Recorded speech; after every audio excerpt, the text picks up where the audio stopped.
Peru ama Jamhuuriyadda Peru ee dhacda galbeedka Koonfurta Ameerika waa dal ku caan ah kala duwanaanshaha dabiiciga iyo dhaqameedka gaarka ah. waa dal xad la leh dalalka Ecuador, Colombia, Brazil, Bolivia iyo Chile, halka galbeedkana ay ka xigto badweynta degan ama Pacific Ocean. Peru waa hoyga Norte Chico oo ka mid ah xadaaradihii hore ee caalamka, waxayna raacsaneyd imbraadoriyadii Inca ama Incan oo ay aasaaseen shucuubta la yiraahdo Hindida Cascas. waxayna ahayd imbraadoriyadii Inca midda ugu tunka weyn Ameerika ka hor inta uusan gaarin Christopher Columbus.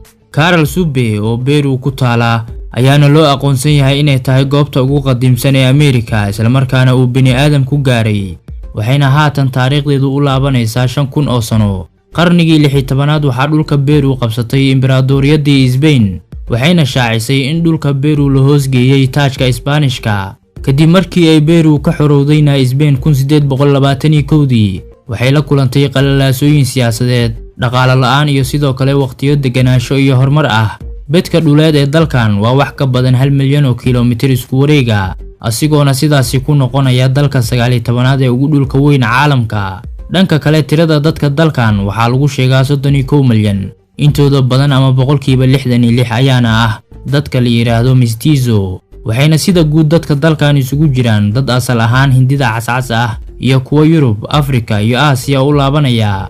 luuqadaha rasmiga ah ee dalkan waa Spanish iyo Aymara, waxaana xusid mudan inay jiraan dad ku hadla luuqado maxalliya sida dad ku sugan kaymaha Amazon kuwaas oo ku hadlaan 13 luuqadood oo kala duwan. kala duwanaanshahan balaaran ee ka dhex jira bulshada dalkan ee isku milmay waxaa ka dhashay fan mug weyn, hiddo iyo dhaqan la xuso iyo cuntooyin ka caan ah guud ahaan Ameerika. cuntada wadaniga ah ee dalkaana isla markaana caanka ah waxaa la yiraahdaa roasted guinea pig, halka cabitaanka wadaniga ah ee dalkaana lagu magacaabo pisco sour. dalkan waxaa ka dhaqan ah dabaaldega sanadka cusub in la isa siiyo surweel leh midabka jaalaha, waxayna aaminsan yihiin inuu keenayo nasiibka sanadka cusub ee dhalanaya. Peru waxaa aad ugu badan xayawaanka la yiraahdo alpaca ee caba isla markaana cuna xaddi ka yar inta ay cabaan ama ay cunaan riyaha. xayawaanka wadaniga ah ee dalkan uu ku faanana waa vicuna oo ah asigana geelyare ee is-shabahaan alpaca, waana kuwa dhogortoodu aad loo qiimeeyo isla markaana leh 22 midab oo dabiici ah. Peru waxaa laga helaa buuraha bacaadka ee ugu dheer, waxaana gaar ahaan laga helaa saxaraha lagu magacaabo Sijura, waxayna dhirirka bacaadkeedu uu gaarayaa wax ka badan 3,000 oo fiit. sidoo kale waxaa laga helaa dalkan dooxada labaad ee ugu hooseysa caalamka, waxaana lagu magacaabaa Cotahuasi. midda kaliya ee ka hooseysana waxaa laga helaa Mareykanka, waxaana lagu magacaabaa Grand Canyon.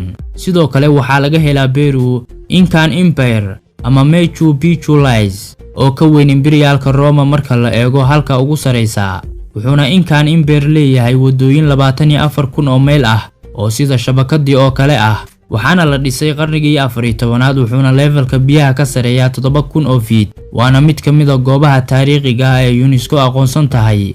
sidoo kale wuxuu ka mid yahay 7 cajiibka ah ee loo codeeyay sanadkii 2007.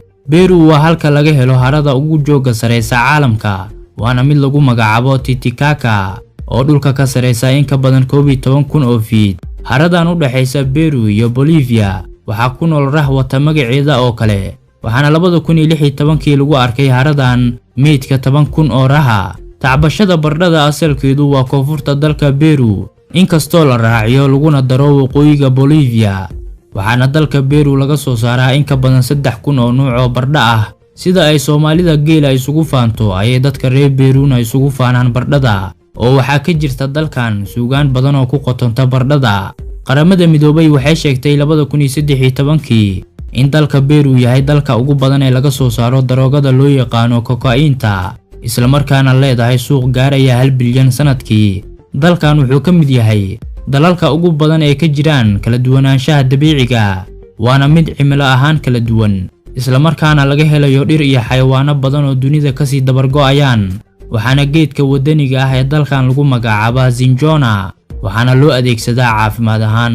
nidaamka xukun ee dalkan waa jamhuuri, wuxuuna u qaybsamaa ilaa 25 gobol, waxaana u caasimada oo aan ka tirsaneyn goboladan magaalada Lima oo sidoo kalena ah magaalada ugu weyn dalka.